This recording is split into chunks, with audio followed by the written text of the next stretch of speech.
আজ আমি আপনাদের সাথে শেয়ার করব একদমই ইজি ওয়েতে বানানো খুবই সফট আর জুসি মাটন বিরিয়ানি রেসিপি।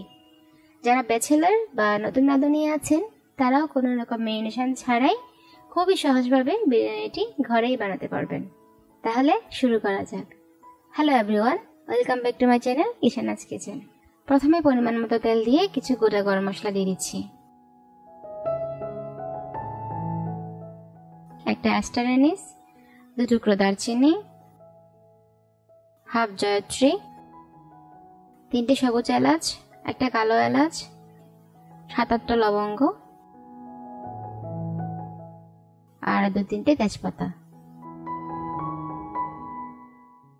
30 সেকেন্ডের মতো ভেজে 2 কাপের মতো পেঁয়াজ দিয়ে দিচ্ছি।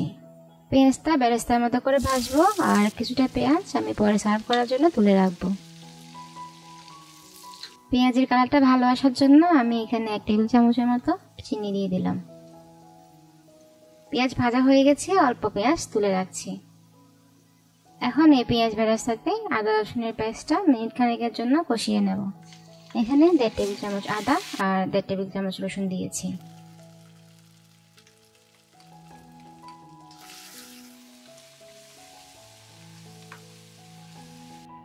এখন দিয়ে দেব সব গুঁড়ো মশলা।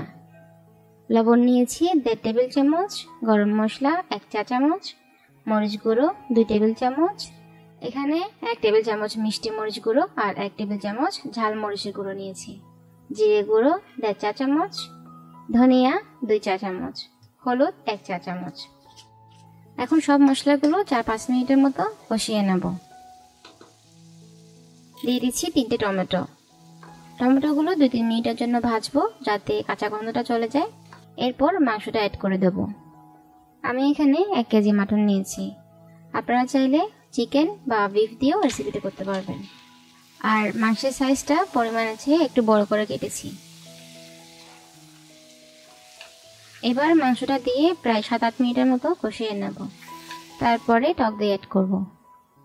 এখানে টক দই নিয়েছি 2/3 কাপ। টক দই দেওয়ার আগে ভালোভাবে ফেটিয়ে নিতে হবে। টক দইটা দিয়ে ভালোভাবে কষিয়ে নেব আরো 7 থেকে 8 মিনিটের মতো।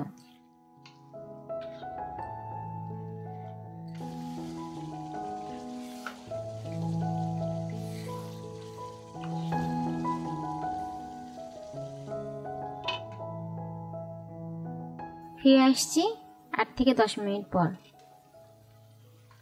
মাংস কষানো হয়ে গেছে, দেখুন তেলটা উপরে ভেসে উঠছে। এখন পরিমাণ মতো গরম জল দিয়ে দিচ্ছি। একদম ফুটন্ত গরম জল দিতে হবে। জলের পরিমাণটা আসলে মাংসের উপর আসবে সেই বরাবর দিতে হবে। সাথে দিয়ে দিচ্ছি হাফ টিস্পুনের মতো ব্ল্যাক পেপার, এতে এই বিরিয়ানি ফ্লেভারটা ভালো আসবে। তারপর ঢাকা দিয়ে রান্না করব 1 ঘন্টার জন্য।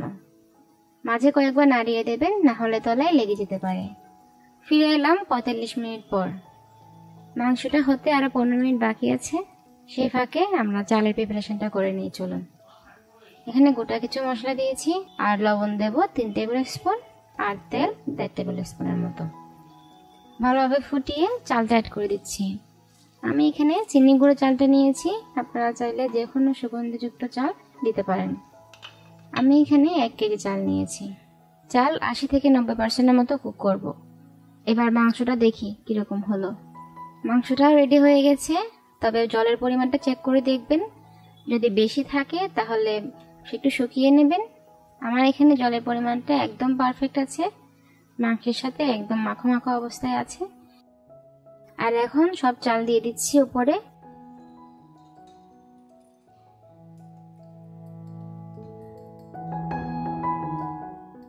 এখন দিয়ে দিচ্ছি অল্প রেড ফুড কালার, দিয়ে দিচ্ছি 1 চা চামচের মতো কেওড়া জল আর আগে থাকতে ভেজে রাখা বেরেস্তা, অল্প ধনে পাতা আর পুদিনা পাতা, আর দিচ্ছি 3 চা চামচের মতো ঘি। কাঁচা মরিচ দিয়ে দিলাম আর দিয়ে দেব 50 ml এর মতো জল। জলটা আমি একদম হাত দিয়ে এইভাবে ইভেনলি দিয়ে দিলাম। দমে রাখবো 30 থেকে 40 মিনিটের মতো। এই মুহূর্তে চুলার জাল একদমই অল্প থাকবে। ফিরে এলাম 40 মিনিট পর। 30 মিনিট পর আমি চুলার জালটা বন্ধ করে দিয়েছিলাম আর 10 মিনিট দমে রেখে ঢাকনাটা খুললাম। ঢাকনাটা খোলার সাথে সাথে একটা চমৎকার সুগন্ধি পাবেন বিরিয়ানির। আর দেখুন চালটা কি সুন্দর ফুটফুটে হয়ে আছে, একটা চালও ভেঙে যায়নি। মাংসটা কতটা নরম আর জুসি হয়েছে একটু পর দেখাচ্ছি, দাঁড়ান। আর এই 1 কেজি বিরিয়ানি আপনি প্রায় 7 থেকে 8 জনকে সার্ভ করতে পারবেন।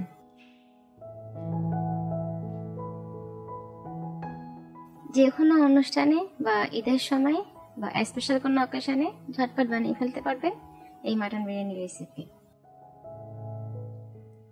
একটা মাটন ছিঁড়ে দেখাচ্ছি, দাঁড়ান। দেখুন কতটা সফট হয়েছে, খেতেও কিন্তু অসাধারণ হয়েছে। এখন নতুন হোক বা পুরাতন বা ব্যাচেলর, কোনো ঝামেলা ছাড়াই খুব সহজেই বানাতে পারবেন এই মাটন বিরিয়ানি। কেমন লাগলো আজকের এই রেসিপি অবশ্যই কমেন্টসে জানাবেন। ভালো লাগলে সাবস্ক্রাইব করতে ভুলবেন না কিন্তু।